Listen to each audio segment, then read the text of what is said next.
She used to quip to her sisters, "I'm Sister Wilhelmina. I have a hell of a will and I mean it."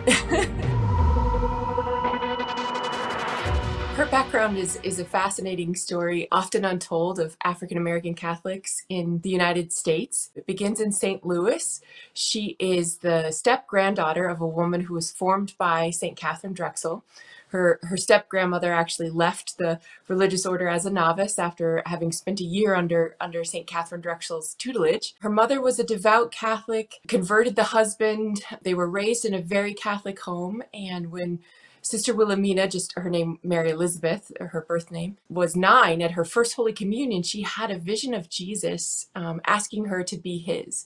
So really we see that this life was marked from the very beginning with some sort of special graces according to the biography written by her sisters.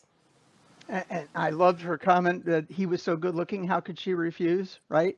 Or something to that, Yes, that nature. when I interviewed the abbess, that's what Sister Wilhelmina would say over and over again throughout her life. You know, he was so handsome, how could I refuse? So what's very touching about this is that age 13, and you can see in her biography, the sisters have actually put in a picture of the letter that she wrote to the superior of the Oblate Sisters of Providence in Baltimore. At age 13, it's, dear sister, you know, I'm graduating from grade school in May. I would like to request entrance to the order. What do you bring to the convent? And I will bring that. P.S. I'm a Catholic, you know. You see just this soul without guile, you know, at age 13 requesting to enter the convent. And the superior writes back, of course, and says, you might be a little young, dear, but give it some time. So yes, she enters at age 17. She's the valedictorian of the Catholic school that her parents actually helped to fund, because due to segregation, there was no Catholic school available for the African American community, and her parents felt it was extremely important for her to be formed in that way. They fundraised all of the money, they gathered together teachers. She graduates as valedictorian, enters the convent, and then begins a teaching apostolate for many years. She lives 50 years in religious life with the Oblate Sisters of Providence under vows, which is really, really beautiful. Yeah, no, I think that fierceness and the commitment to Catholicism was embedded by her mother. Her mother wrote to the Interracial Review and actually published an article wherein she said, you know, I think that many more African Americans would become Catholic because they hold it to be the true doctrines of the faith, but they personally have experienced so much prejudice that it's difficult for them to give their lives over to a church that's mirroring something that's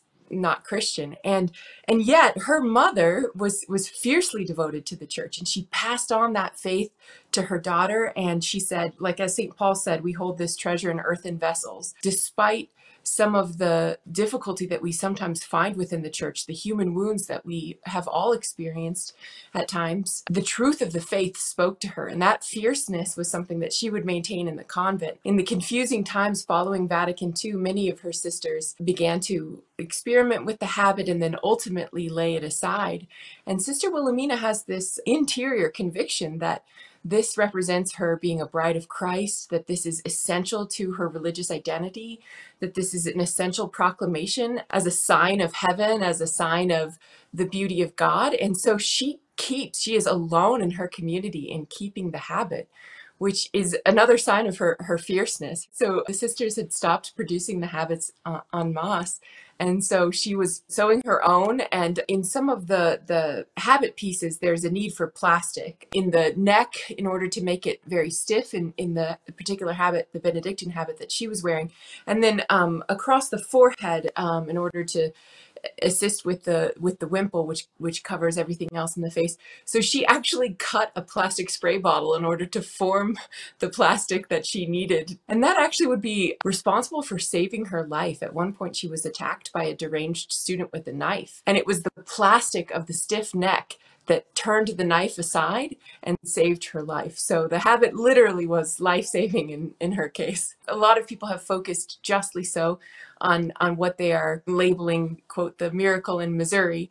And when I look at her life, I see that there are many, miracles or signs of God in that life. Even that at age 70, she's going to go out and then begin her own order in following the interior conviction that Jesus has placed upon her heart, and that she's going to live 75 years under the vows of poverty, chastity, and obedience. I mean, if you want to talk about a miracle, let's look at American society and how difficult it is to remain committed to those three things in the midst of what it is that we have here, which is very conspicuous consumption and a highly sexualized culture, a very autonomous culture. And she lived poverty, chastity, and obedience and conformity to Christ for 75 years under vows. That is remarkable. This is just an interesting point.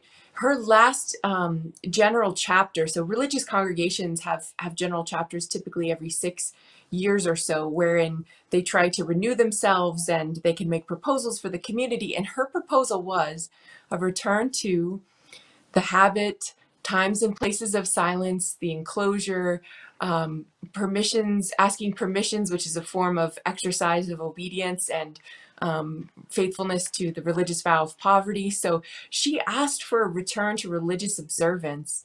And when the sister, she was the only one in the congregation who voted for the proposal that she made.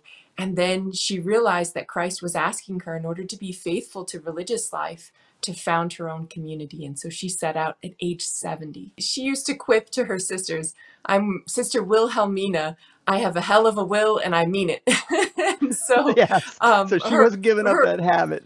her devotion to the essential pillars of religious life is just very inspirational. Again, in a time of confusion, in a time when many people were making different decisions, she had a really clear perception of what God was asking her, which was a faithfulness to the tradition of the church, and she went for it. And I think that's also manifested in the devotion that her community will show to the traditional Latin Mass. And she was wondering in her Catholic school teaching, what could be responsible for the fact that these kids don't kneel in Mass anymore. And she was saying, "I'm old.